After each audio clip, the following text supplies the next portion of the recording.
Recording by ABR Music.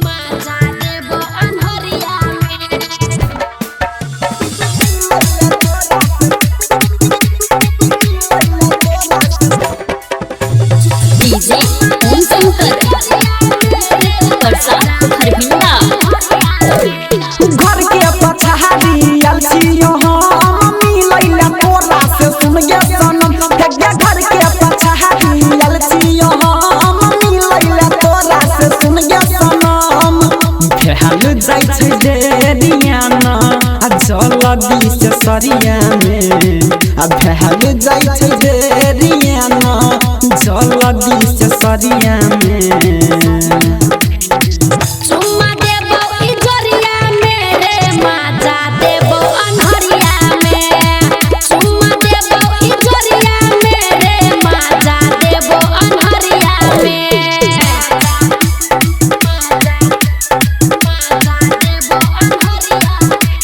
DJ Om Shankar Parsa हरभिंडा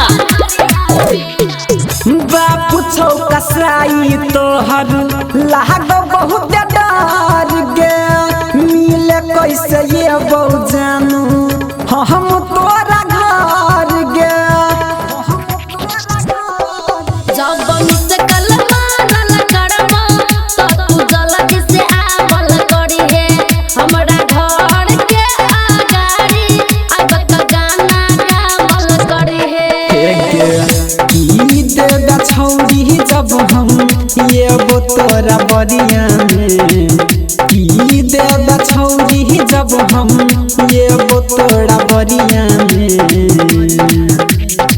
चुम्मा देबो इजरिया मेरे माजा देबो अनहरिया में चुम्मा देबो इजरिया मेरे माजा देबो अनहरिया में माजा देबो अनहरिया डीजे ओम शंकर परसा हरभिंडा या बैठा जब गोरी तू हमरा लाग में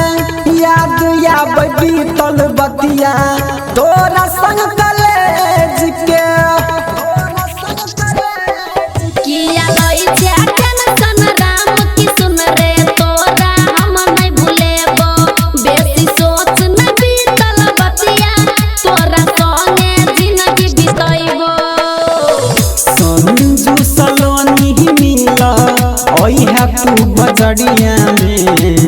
विजय सुनील के साथे ओई है तू बजड़िया में चुम्मा देबो इजरिया मेरे माजा देबो अनहरिया में चुम्मा देबो इजरिया मेरे माजा देबो अनहरिया में घर के पछाड़ी अलसियो हम मिलैला तोरा से सुन गे सनम घर के पछाड़ी अलसियो हम मिलैला तोरा से सुन गे सनम भेल जाय छै देरियाना आ जल्दी से सरिया में आ भेल जाय छै देरियाना जल्दी से सरिया